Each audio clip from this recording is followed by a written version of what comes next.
Loïc Tassé est avec nous. Loïc, bonjour. Bonjour Benoît. Bonjour. Alors là, ça négocie à Abu Dhabi. Ça négocie, en tout cas c'est supposé négocier. Abu Dhabi, on rappelle, c'est la capitale des Émirats arabes unis. Ce sont les États-Unis, la Russie et l'Ukraine qui sont assis à la table et qui sont donc en train de négocier, espère-t-on, la paix en Ukraine. Mais bon, il n'y a pas grand-chose qui filtre, mais ce qu'on comprend, c'est que Poutine a des positions qui ne bougent pas. Il veut l'ensemble du Donbass, même s'il n'en occupe qu'une partie, ce que évidemment Zelensky refuse. Zelensky réaffirme encore qu'il est prêt à faire des concessions, mais qu'il faut que les Russes en fassent aussi, ce qui semble pas être le cas. Il semble, encore une fois, que Poutine refuse absolument tout compromis. Alors, il y a autre chose qui se passe aussi en parallèle. Il y a d'autres réunions, figure-toi. Une autre réunion très importante de Trump, des envoyés de Trump, qui négocient la normalisation des relations entre la Russie et les États-Unis. Et c'est pas la première réunion qu'il y a là-dessus, ça serait à peu près la 7e, ça fait un mois qu'il y a des réunions là-dessus. Les dirigeants américains et russes se rencontrent là-dessus. Et évidemment, derrière ça, il n'y a pas juste des questions de diplomatie, il y a des grosses questions d'argent aussi et d'investissement. Il faut rappeler qu'en un an, la fortune de Trump a pratiquement doublé. Elle est passée à quelque chose comme 7 milliards de dollars.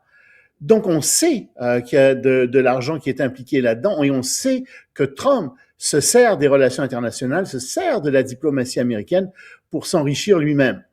On verra où ça va mener. Ouais. Ça, c'est troublant, ça. Entendre ça, Loïc, c'est troublant. Que le président des États-Unis ajoute à sa fortune, ça veut dire que ça biaise toutes ses décisions. Ben, écoute, c'est comme le Conseil de la paix. Les gens qui vont être sur ce conseil sont supposés apporter avec eux 1 milliard de dollars. Ah oui, Mais pour c'est lui Trump. qui décide de tout sur ce Conseil Mais de la qu'est-ce qui va paix. se passer avec l'argent? Ben, c'est ça, exactement. Qu'est-ce qui va se passer avec cet argent-là? Mm. Moi, ça me pose de gros problèmes. En tout cas, on sait que Carney a été désinvité. Ça a fait économiser 1 milliard de dollars aux Canadiens. Ben oui, Même bravo. si, Bravo, même mais si, le pire, c'est quand on apprend que le président américain resterait à la tête du Conseil de la paix, même quand il sera plus président des États-Unis. Là, tu dis, il veut faire quoi, là? Trump, une autre entreprise Trump qui utilise... l'argent, Ben oui, c'est que ça. C'est l'argent. c'est un peu Et dégueulasse. c'est assez terrible. Mais quand même, il y a quelques bonnes nouvelles, si je puis dire, pour l'Ukraine. En dépit de Ouais. tous les bombardements, tu vois, j'ai appris que l'Europe avait donné à l'Ukraine 9500 générateurs électriques. Il y a quand même en ce moment en Ukraine 1 million de personnes à cause des bombardements qui n'ont pas d'électricité, qui peuvent pas se chauffer. Et il fait, j'ai regardé, -6, -7 degrés Celsius en ce moment en Ukraine. Donc l'Europe va livrer d'urgence 447 générateurs électriques à l'Ukraine. Ça devrait aider un petit peu dans Ouais, tous c'est pas ces malheurs en grand-chose, hein. Ukraine. OK. Aux Ouais. États-Unis, le ICE, la police de l'immigration, n'a plus besoin de mandat pour entrer chez les gens. Ben non, tiens donc. Et ça, c'est un des fondements dans toutes les démocraties du droit. Et aux États-Unis aussi, c'est dans le quatrième amendement aux États-Unis, la police peut pas frapper chez quelqu'un sans mandat d'un juge. ICE, non, ils vont s'en passer. Ça va être simplement des mandats à l'intérieur même de l'agence. Donc, ils vont pouvoir aller chez les gens entre 6 heures le matin et 10 heures le soir. Ils vont frapper à la porte. Et puis, si on répond pas, 6 heures du matin, tu sais, es-tu réveillé, toi, à 6 heures du matin? Tu réponds pas assez vite. Ils peuvent utiliser la force nécessaire pour rentrer. Mhm. Alors, la justification de ces gens est de dire, oui, mais c'est parce qu'en fait, ce sont des immigrants illégaux, ils sont dans un processus judiciaire, et puis voilà, c'est tout. Ben non, dans des démocraties, même les pires truands, quand ils sont chez eux, il faut qu'enfin, ne peuvent pas recevoir comme ça inopinément la visite de la police sans mandat d'un juge. Mhm. Parce que le problème, c'est que s'ils commencent à faire ça avec les immigrants, où est-ce que ça va s'arrêter ensuite? Et c'est vraiment ça le problème avec ce qu'ils font. Et ça pose beaucoup de problèmes en ce moment aux États-Unis. Ouais. Les Puis gens sont scandalisés de ça. encore là, ce qu'on se dit depuis le début, Trump identifie un problème avec les immigrants criminalisés illégaux Oui, qu'il faut déporter. On en a eu un ici, là, absolument. faisait 3 ans, on aurait dû le déporter, il a fini par tuer sa femme. Alors ça, le problème est réel, puis il est vrai. Là, les On est moyens d'accord. qu'il utilise, c'est pas les bons, de toute évidence. Non, mais c'est très dangereux pour la démocratie. Ouais, ouais, C'est ouais. ça qui se produit. Bon. Et les pubs en Angleterre? Ah. Mais ça, c'est inspirant, je trouve, comme histoire. Une histoire du vendredi, je trouve.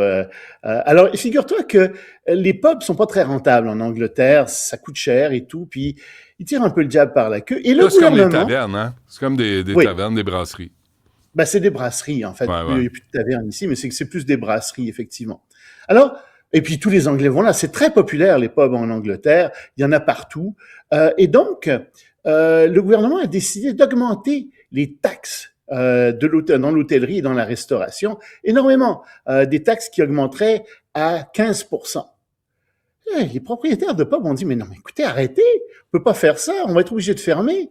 La plupart des pubs vont fermer, on peut pas tenir. Ah non, non, ils ont fait du lobby, ils ont fait tout ce qu'ils ont pu. Alors finalement, avant Noël, ils ont pris une mesure extrême. Ils ont dit, très bien, aux 404 députés travaillistes qui forment le gouvernement, ils ont dit, très bien, nous vous interdisons désormais d'entrer dans les pubs. Vous ne pourrez plus venir boire de bière chez nous. Catastrophe. Ça a marché, figure-toi. C'est vrai. Le gouvernement a reculé et donc ils viennent de dire bon bah écoutez oui c'est vrai pour l'hôtellerie finalement il va y avoir 4% d'augmentation et non pas 15 et à Davos la chancelière de l'Échiquier Rachel Reeves a affirmé qu'elle annoncerait bientôt des mesures spéciales pour le secteur de la restauration et de l'hôtellerie. Mm-hmm. Tu vois quand on prend les gens par le ventre. C'est bon. Et c'est le fun, un pub. Moi, je suis allé, je sais pas si tu es déjà allé à Oui. Londres, dans un pub pour manger. Il y a de la sauce à amande partout, là, mais Ça c'est pas ressemble grave, à une brasserie ou ça a vraiment ouais, une c'est petite... comme une brasserie, mais il y a de la bière, puis il y a de la bière, tu sais, de la grosse bière noire, là. Tu sais, c'est vraiment une culture particulière. C'est vraiment le fun. Aller dans un pub à Londres. Donc, ça va coûter un peu plus cher, mais pas tant, ce qui est une bonne affaire.